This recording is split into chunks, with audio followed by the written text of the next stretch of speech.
RFI, Radio France Internationale en direct de Paris, il est 17h, 16h, temps universel, 18h à Gaza.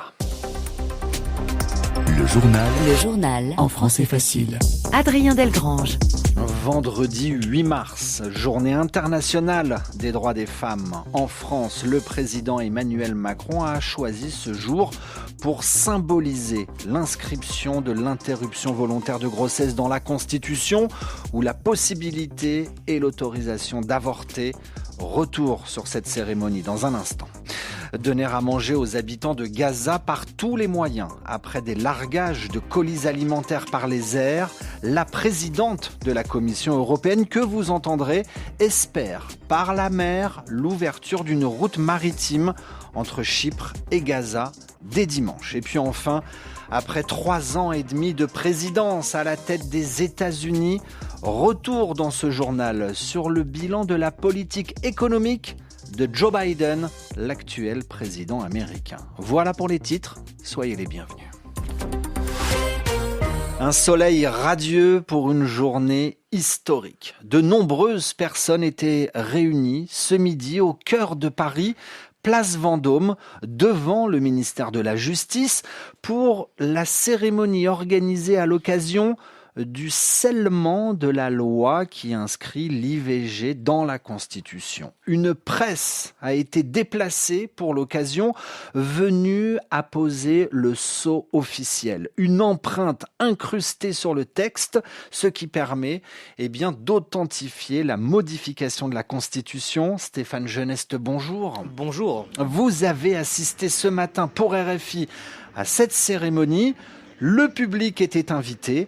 Et plusieurs centaines de personnes étaient présentes pour ce moment ô combien symbolique. Elles sont retraitées, jeunes actives, étudiantes, mais elles ont toutes un point commun, venir place Vendôme pour le scellement de la loi inscrivant l'IVG, l'interruption volontaire de grossesse dont la Constitution est une évidence. Beaucoup d'émotions et je suis vraiment très contente. Nadine, téléphone portable à la main pour ne rien rater à la cérémonie, est venue exprès pendant sa pause déjeuner. C'est vrai que c'est la liberté et puis de pouvoir être heureuse et si c'est nécessaire, c'est la vie, faire ce qu'on veut, être libre. Dans la foule également, beaucoup de familles. Hélène est avec son fils et sa fille. Lui, il a 6 ans. Elle, la petite, elle a 4 ans. Qu'il soit là avec elle pour cette cérémonie fait partie de leur éducation. Il faut avoir des mots d'enfant, mais c'est important aussi pour eux qu'ils évoluent avec ça et puis qu'ils font eux-mêmes leur propre jugement. Et puis derrière, c'est des valeurs qu'on essaie d'inculquer de la République. Quelques mètres plus loin, Julie, écharpe violette nouée autour du cou. Elle ne peut s'empêcher de penser aux femmes qui se sont battues pour ce droit et cette liberté. Beaucoup d'émotions aujourd'hui. Je pense vraiment aux femmes de ma famille, aux combats passés. Et c'était vraiment très très important de venir, de le voir, de le vivre.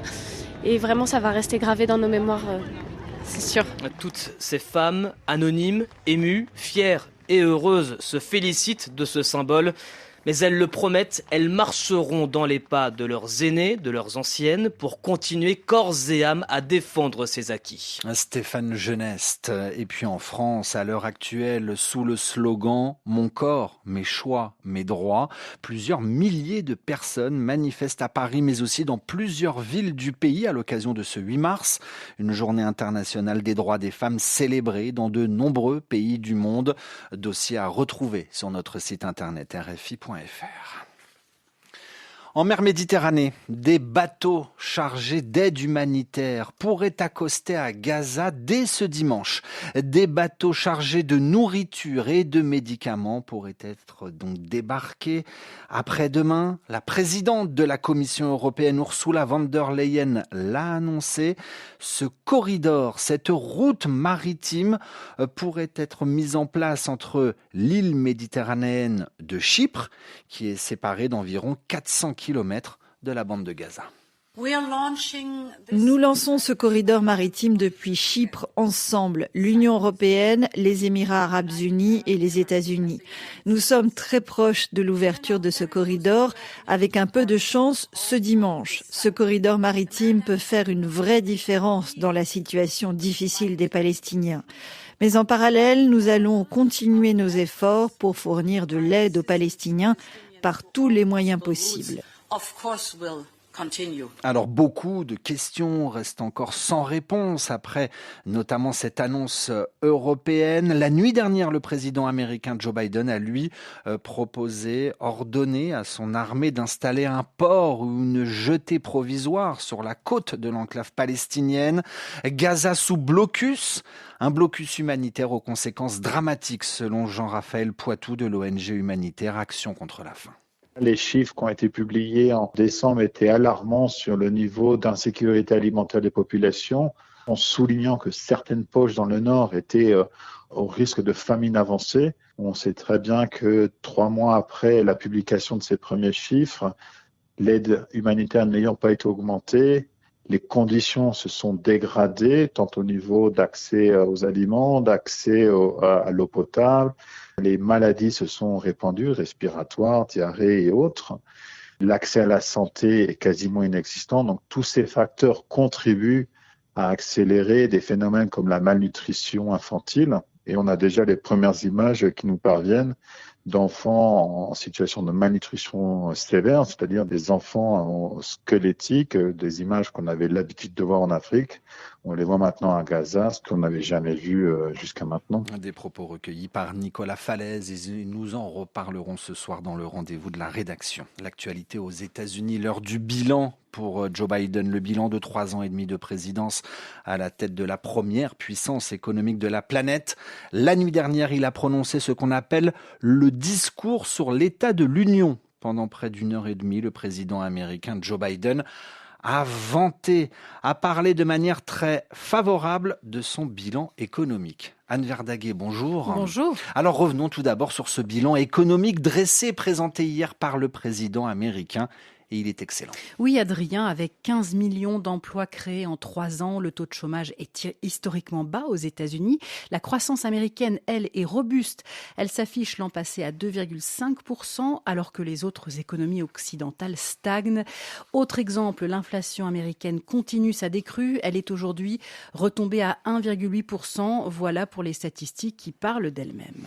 Pourtant, selon les sondages, les Américains sont peu réceptifs à ces très bons indicateurs. Oui, c'est peut-être pour cela que le président américain veut aller plus loin. Il a proposé devant les 2 chambres du Congrès une taxation des sociétés à au moins 21% et une taxation des milliardaires à 25%. Mais ces mesures ont peu de chances de voir le jour, car même si Joe Biden est réélu, il faudrait que les démocrates aient une majorité au Congrès pour que ces mesures passent, ce qui est loin d'être gagné. Merci Anne Verdaguet dans votre journal En français facile. Et puis enfin, il est le père de Dragon Ball.